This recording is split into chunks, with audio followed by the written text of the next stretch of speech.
그리고 또 한 가지, 동물 세계에는 동성애에 대한 증오가 없다. 같은 성끼리 섹스하는 것을 그들은 개의치 않는다. 자연은 판단하지 않는다. 그렇게 하는 것은 인간뿐이다. 아마도 그것이 유일하게 부자연스러운 일일 것이다.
논리학의 기본적인 원칙을 따져보는 것으로도 논리적 사고를 키울 수 있습니다. 어렵게 생각할 필요가 없습니다. 꼼꼼하게 따져보면 답이 보입니다. 논리학에서 가장 기본적인 추론 규칙은 동어 반복입니다. 이 당연해 보이는 원리를 동일률이라고 합니다.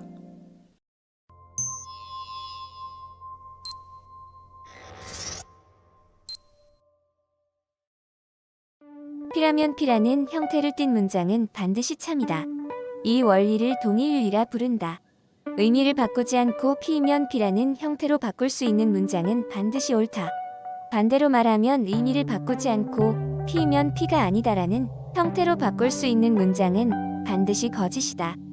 이에 비교해 A는 A와는 동일성의 원리가 있는데 언뜻 비슷해 보이지만 전혀 다르다고 한다. 어떤 차이가 있는가?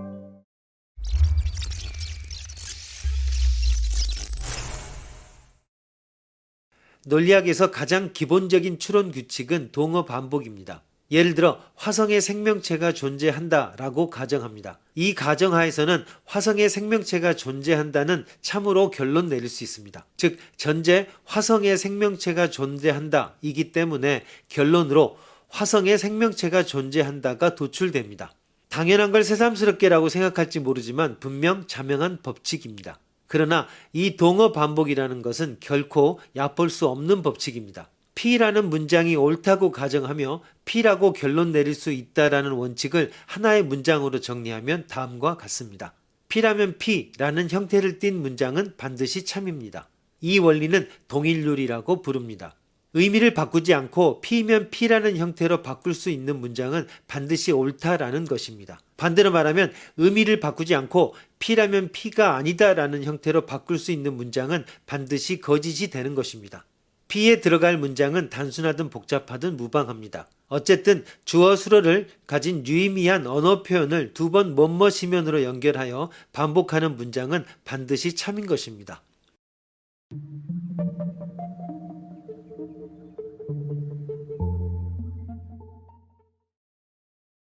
A가 무엇이든 A 이퀄 A는 참입니다. 동일률과 동일성의 원리는 언뜻 비슷한 듯 보이지만 전혀 다른 것임을 주의해야 합니다. 동일률 P이면 P에서 연결되고 있는 것은 문장과 문장입니다. 이면은 문장 결합자입니다. 이에 반해 동일성의 원리 A 이퀄 A는 사물과 사물을 연결하고 있습니다. 등호는 뭐뭐와 뭐뭐는 같다라는 수로입니다. 뭐뭐는 뭐뭐보다 아름답다. 뭐뭐는 뭐뭐를 때린다와 같은 동사나 형용사와 같은 종류의 언어인 것입니다. P라면 P의 P는 이미 그 자체로 진의를 가지고 있지만 A 이퀄 A에 A는 진의가 없습니다. 예를 들어 북극성이 항성이라면 북극성은 항성입니다 라고 말할 수 있지만 남산타워이면 남산타워라고는 말할 수 없습니다. 왜냐하면 문법 위반이기 때문입니다. 남산타워라면 남산타워는 말할 수 없지만 이것이 남산타워라면 이것은 남산타워이다 라고 말할 수는 있습니다. 남산타워를 나타내는 명사 사이를 연결하는 것이 아니라 남산타워를 수로로 하는 진위를 가진 문장을 연결하고 있기 때문입니다.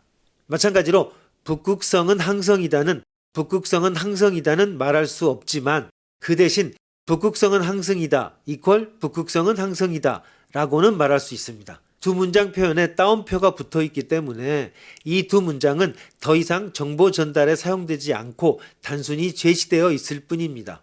이렇게 제시된 말의 예, 북극성은 항성이다는 북극성은 항성이다라는 말의 예와 동일하다고 말하고 있습니다. 이는 문법에 위반되지 않습니다. 화재는 북극성이나 항성이라는 천문학과 관련된 사실이 아니라 말이라는 사물이 되기 때문입니다.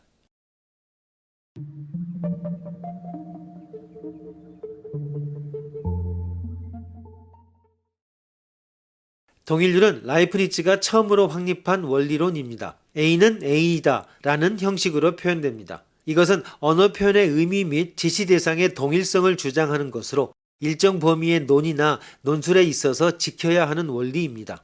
예를 들면 A군은 남자이고 남자가 아니다 라고 하는 표현은 형식논리적인 사고에서 생각하면 모순율을 침범하고 있습니다. 그러나 그와 같은 표현이 보통 사용하고 있는 경우 최초에 나타난 남자와 두 번째 나타난 남자의 의미는 동일하지 않습니다. 처음에 나타난 남자는 성별상의 의미에서의 남자이며 두 번째 나타난 남자는 남성다움이라고 하는 의미에서의 남자인 것입니다. 따라서 이 표현은 두 번 나타난 남자의 의미가 다른 것이기 때문에 모순율을 범하고 있지 않으며 그런 의미에서 또한 동일의 원리도 유지되고 있습니다.